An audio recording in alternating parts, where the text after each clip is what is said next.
Hi guys, this is our second day in Malaysia. അപ്പോൾ ഇന്ന് എന്തൊക്കെ പരിപാടി എന്നുള്ളത് ഞങ്ങളുടെ ടൂർ ഗൈഡ് ഞങ്ങൾക്ക് പറഞ്ഞുതരാം കേട്ടോ. ഫസ്റ്റ് ഞങ്ങൾ പോകുന്നത് കേബിൾ കാറിൽ കയറാനാണ്. കയറി ഇരുന്നപ്പോൾ ആയിരിക്കും പേടിയില്ലെങ്കിൽ കുറച്ച് അങ്ങോട്ട് എത്തിയപ്പോൾ എല്ലാവർക്കും നല്ല പേടി ഉണ്ടായിരുന്നു കേട്ടോ. കാരണം അത്രയും മുകളിൽ നിന്നാണ് ഇത് പോകുന്നത്. പിന്നെ ഫസ്റ്റ് ആയിട്ട് കയറാണല്ലോ, അതിന്റെ ഒരു എക്സൈറ്റ്മെന്റും ഉണ്ട്. പക്ഷെ കുറച്ച് അങ്ങോട്ട് എത്തിയപ്പോൾ നല്ല രസമുണ്ടായിരുന്നു ഗൈസ്. അങ്ങോട്ട് പോകുന്നതോറും നല്ല ചെറിയ മഴയും നല്ല കോടമഞ്ഞൊക്കെ ഉണ്ടായിരുന്നു. അങ്ങനെ ഒരു അറൗണ്ട് 15 മിനിറ്റ് അതിൻ്റെ ഉള്ളിൽ ഇരുന്നിട്ടാണ് ഞങ്ങളൊരു മാളിന്റെ മുകളിലെത്തി. ഇവിടെ എത്തിയപ്പോഴേക്കും ഫുഡ് കഴിക്കുന്ന ടൈമായി. ഞങ്ങൾക്ക് ഇവിടെ നിന്ന് ഫുഡ് അസംബ്ലിക്ക് പോകുന്നവരെല്ലാവരും ലൈനായിട്ട് ഫുഡ് കഴിക്കാൻ വേണ്ടിയിട്ട് പോവാണ്. ഫുഡ് ആസ് യൂഷ്വൽ ബുഫേനും എല്ലാവരും കണ്ടതൊക്കെ എടുത്ത്, പക്ഷെ എല്ലാവരും ഫുള്ള് തിന്നിട്ടില്ല. ഫുഡ് കഴിച്ചിറങ്ങിയപ്പോൾ നമ്മളിത് വെള്ളത്തിലിട്ട് ഇതേപോലത്തെ കുറെ സാധനങ്ങൾ കണ്ടിട്ടോ. അത് കഴിഞ്ഞ് നേരെ എത്തായി റൂഫ് ടോപ്പും എല്ലാം കാണാം. ഇവിടെ ആണെങ്കിൽ സ്ട്രീറ്റ് ഫുഡ് പോലെ കുറെ കഫേസും കുറെ ഫുഡ് ഉണ്ടാക്കുന്ന ലൈവ് ഫുഡ്സ് ഒക്കെ ഉണ്ടായിരുന്നു. പിന്നെ ഞങ്ങൾക്ക് ഷോപ്പിംഗ് ടൈം ആയിരുന്നു. അപ്പൊ കുറച്ച് ടൈം ഉണ്ടായിരുന്നു കേട്ടോ ഷോപ്പിംഗിന്. ഞങ്ങൾ ഷോപ്പിംഗ് ഒന്നും വലുതായിട്ട് ചെയ്തിട്ടില്ലെങ്കിലും ഞങ്ങൾ മാൾ എക്സ്പ്ലോർ ചെയ്യാൻ വേണ്ടി. ഇത് നമ്മൾ കണ്ട നേരത്തെ റൂഫ് ടോപ്പിന്റെ തൊട്ട് താഴെയുള്ള ഫ്ലോർ ആണ്. ക്രിസ്മസ് ഒക്കെ ആയതുകൊണ്ട് നല്ല അടിപൊളിയായിട്ട് ഡെക്കറേറ്റ് ഒക്കെ ചെയ്ത് വെച്ചു. അങ്ങനെ അവിടുത്തെ തെണ്ടിത്തിരിയിലൊക്കെ കഴിഞ്ഞ് ഞങ്ങൾ നെക്സ്റ്റ് ഡെസ്റ്റിനേഷനിലേക്ക് പോവാണ്. ഒരു ടെമ്പിൾ ആണ് കേട്ടോ. അവിടുത്തെ ഹൈലൈറ്റ് ആ വലിയ സ്വർണത്തിന്റെ വിഗ്രഹമാണ്. ഭാഗ്യം കൊണ്ട് ഞങ്ങൾ പോയ ടൈമിന് അതിനെന്തോ പണി നടക്കുന്നു. How lucky we R.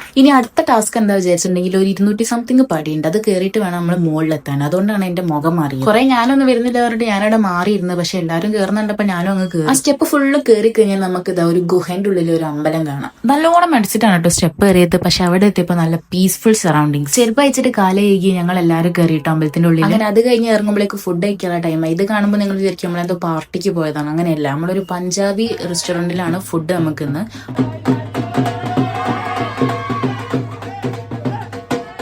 എനിക്ക് തോന്നുന്നു അവിടുത്തെ എന്താ വെൽക്കം സോങ് ആണ്. നല്ല രസമുണ്ടായിരുന്നു. എല്ലാവരും മതിച്ചു. അങ്ങനെ വയറ് നിറച്ച് നല്ല പഞ്ചാബി ഫുഡൊക്കെ കഴിച്ചപ്പോൾ ദമ്മായി. അപ്പൊ ഇന്നത്തേക്ക് ഇത്രയേ ഉള്ളൂ കേട്ടോ ഗൈസ്.